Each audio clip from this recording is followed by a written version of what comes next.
They thought a pregame shirt would be a quiet show of locker room solidarity. Instead, Travis Kelce and teammate Tyquan Thornton, wearing free 4 t-shirts for suspended Chiefs receiver Rashee Rice, detonated into a nationwide story that shifted the focus from football to accountability, and a victim's lawyer made sure the public conversation stayed on the human cost. Here's a deep, clear-eyed breakdown of what happened, why the reaction was so fierce, and what this means for Rice, the Chiefs, and the broader balance between team loyalty and public responsibility. The core facts, short and precise. Rashee Rice pleaded guilty to felony-related charges stemming from a high-speed crash in Dallas. He received deferred probation and a short jail term as part of his sentence. The NFL imposed a 6-game suspension. Rice has an outstanding civil settlement of roughly $1.1 million with one of the crash victims. Reports indicate the settlement payment has not been made in full.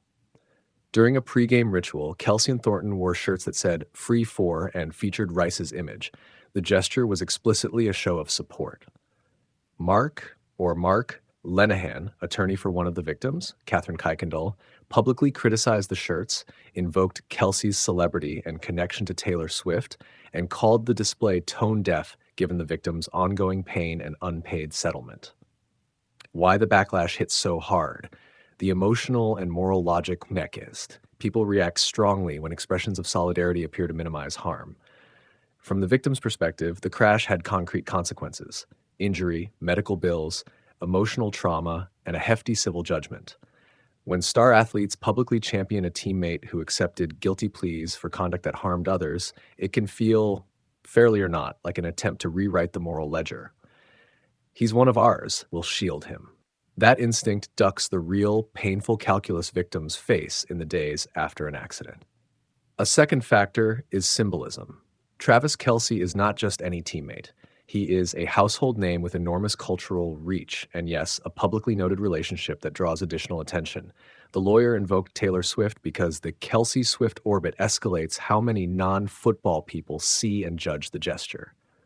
A short slogan on a shirt becomes a viral moral proposition, not merely locker room shorthand. Legal and financial friction that fuels the story. Attorney Lenehan's public statement didn't only moralize, it reminded the public of concrete obligations, the $1.1 million settlement, and claims that Rice hadn't paid. That anchors outrage in practical terms. When a victim's lawyer points out unpaid restitution, the optics are stark. A player is publicly supported while a victim waits on funds and recovery. That drives a narrative where public solidarity looks like evasion of responsibility. Lenehan's suggestion that Kelce could loan the money is provocative, but revealing. It's a rhetorical device that shifts the pressure back onto a wealthy teammate.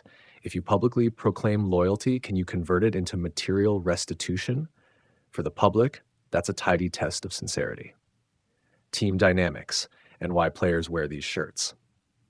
From inside the locker room, the impulse is straightforward. Teammates protect teammates. Football culture highly values unity. Public gestures are a form of psychological insurance for suspended or injured players. Players see someone as a person and brother. They want to make sure he knows he's not ostracized.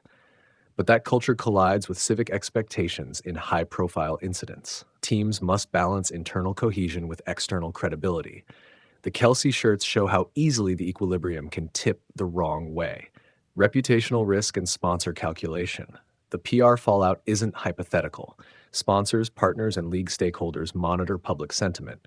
A superstar wearing a t-shirt that many interpret as minimizing a criminal case introduces brand risk. Even if most core fans shrug, broader audiences and corporate partners can be less forgiving. That can impact local sponsorships, charitable partnerships, and the team's brand equity. What Rice's camp and the Chiefs should consider doing now: if the goal is to blunt criticism and rebuild trust, symbolic gestures alone won't suffice. Here are practical, reputationally sound steps that would demonstrate accountability and empathy. 1. Publicly acknowledge victims first. The team and Rice should open with statements expressing empathy for injured parties and a commitment to make victims whole. Immediate acknowledgement recenters the conversation away from protecting one of ours and toward repair. 2. Make restitution visible and verifiable. If Rice is behind on payments, a public plan, payment schedule, escrow arrangement, or third party trustee would be far more persuasive than slogans. If Kelsey or the organization facilitates the settlement's funding as a bridge, transparency on the mechanism would calm critics. 3. Tie solidarity to rehabilitation. If teammates want to support Rice, do it through concrete actions, community service, road safety advocacy campaigns, or funding victim assistance programs. That converts a statement, "We have your back," into social value. 4. Internal education and leadership messaging. Chiefs leaders should meet with players to explain how public gestures are perceived externally and to create guidelines for future expressions of support that don't alienate victims or partners. 5. Legal and PR coordination. The team's legal counsel and PR shop must coordinate messaging that respects legal constraints while offering moral clarity. Silence or defensive posture fuels headlines. A structured plan doesn't. Longer-term implications for the NFL and team culture. This episode is a classic data point in a recurring league tension. How do teams and players express loyalty without flouting civic accountability? The NFL must balance player expression with league standards.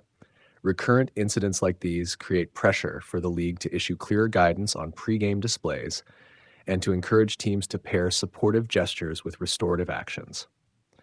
A broader cultural note: celebrity plus campus of sport equals enhanced scrutiny. Players who are stars now face the same social accountability calculus public figures in other fields do. The same defensive instinct that binds teammates can look reckless in public when victims remain in the story. Final assessment: what matters most now? The free four shirts touched a nerve because they seemed to condense the wrong priorities into a single image. Loyalty to a teammate before visible repair for those he harmed. That was always going to be controversial.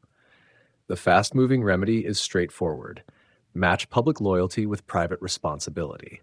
If Rice, with help from teammates or the team, produces a credible, timely plan to satisfy the settlement and engage in sincere community restitution, the headlines will shift.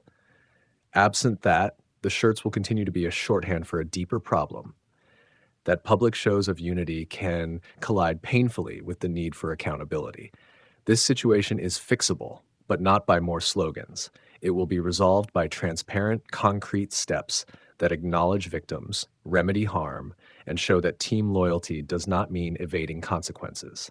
That's the only way to turn a divisive moment into a true demonstration of responsibility. Before kickoff, Travis Kelce walked out wearing a free four t-shirt for teammate Rashee Rice, and what was meant as locker room solidarity exploded into a full-blown controversy. Rice pleaded guilty to felony charges tied to a high-speed multi-car crash that left people injured. He accepted a sentence that includes deferred probation and 30 days behind bars, and the NFL suspended him for 6 games. Civil suits followed. One victim secured roughly a $1.1 million judgment, and the lawyer for that victim says Rice hasn't paid a cent. So when Chiefs stars stepped onto the field with Rice's number and an obvious message of support, it landed for many not as loyalty but as tone deafness. That reaction crystallized in a sharp statement from the victim's attorney, who called